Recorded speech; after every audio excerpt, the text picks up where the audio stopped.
കണ്ടില്ലേ നമ്മൾ ബട്ടൂര മുഴുവൻ ഉണ്ടാക്കിയിട്ടുണ്ട്. 2 കപ്പ് ഗോതമ്പപ്പൊടി, 1/4 ടീസ്പൂൺ ബേക്കിംഗ് സോഡ, പാകത്തിന് ഉപ്പ്, തൈരാണ് അധികം പുളിയില്ലാത്തത് 1 ടേബിൾ സ്പൂൺ, 1 മുട്ട, 2 ടേബിൾ സ്പൂൺ നെയ്യ്, 1/2 കപ്പ് പാല്. ഒരു പാത്രം എടുക്കുക, അതിലേക്ക് നമുക്ക് ഗോതമ്പപ്പൊടി ഇടാം, സോഡാപ്പൊടി ചേർക്കാം, ഉപ്പും കൂടി ചേർക്കാം. എന്നിട്ടൊരു സ്പൂൺ ഉപയോഗിച്ച് ഇത് നന്നായിട്ട് മിക്സ് ചെയ്യാം. ഇതിലേക്ക് നമുക്ക് എടുത്തു വെച്ചേക്കുന്ന തൈര് ചേർക്കാം, മുട്ട ചേർക്കാം, നെയ്യ് ചേർക്കാം, പിന്നെ 1/2 കപ്പ് പാലും ചേർക്കാം. എന്നിട്ട് നമുക്കിത് നന്നായിട്ട് ഒരു ചപ്പാത്തിയുടെ പരുവത്തിൽ കുഴച്ചെടുക്കണം. നന്നായിട്ട് കുഴച്ച് വെച്ചിട്ടുണ്ട്. ഇനി ഇത് ഒരു മൂടി വയ്ക്കാം. നമുക്ക് 2 മണിക്കൂർ വരെ മൂടി വയ്ക്കാം. 2 മണിക്കൂർ വെച്ചതിന് ശേഷം നമുക്കിത് ചെറിയ ഉരുളകളായിട്ട് ഉരുട്ടിയെടുക്കാം.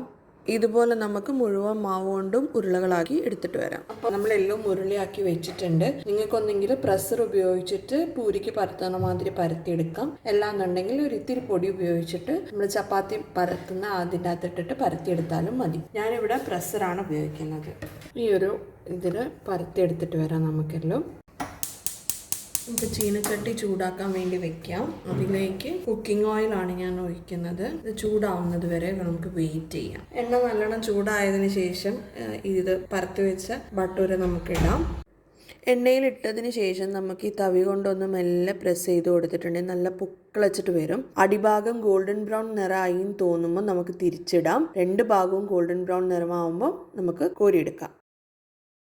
ഇതുപോലെ നമുക്ക് പരത്തി വെച്ചിരിക്കുന്ന എല്ലാ ബട്ടൂരയും വറുത്ത് കോരി എടുത്ത് വെക്കാം. കണ്ടില്ലേ നമ്മൾ ബട്ടൂര മുഴുവൻ ഉണ്ടാക്കിയിട്ടുണ്ട്. ഇതിന് ഞാൻ എടുത്തേക്കുന്നത് ഗ്രീൻ പീസിൻ്റെ കറിയാണ്. അതിൻ്റെ വീഡിയോ ഞാൻ പിന്നെ ഇട്ടേക്കാം. ഇതിൻ്റെ കൂടെ ഗ്രീൻ പീസിൻ്റെ കറിയും ചിക്കൻ കറിയും ഒക്കെ കോമ്പിനേഷനാണ്. നിങ്ങൾക്ക് ഗോതമ്പപ്പൊടിക്ക് പകരം വേണമെന്നുണ്ടെങ്കിൽ മൈദ മാവ് ഉപയോഗിക്കാം. പക്ഷെ ഞാൻ കുറച്ചൊരു ഹെൽത്തി വേർഷൻ എന്നുള്ള നിലയ്ക്ക് ഗോതമ്പപ്പൊടിയാണ് ഉപയോഗിച്ചത്. ഇതെല്ലാവരും ട്രൈ ചെയ്ത് നോക്കണം. എൻ്റെ റെസിപ്പീസ് എല്ലാവർക്കും ഇഷ്ടപ്പെടുന്നുണ്ടെന്ന് വിചാരിക്കുന്നു. അഭിപ്രായങ്ങൾ ഷെയർ ചെയ്യണം, ലൈക്ക് ചെയ്യണം, സബ്സ്ക്രൈബും ചെയ്യാൻ മറന്നു പോകരുത്. പുതിയൊരു വീഡിയോയുമായിട്ട് അടുത്ത് തന്നെ കാണാം. Till then bye, stay safe.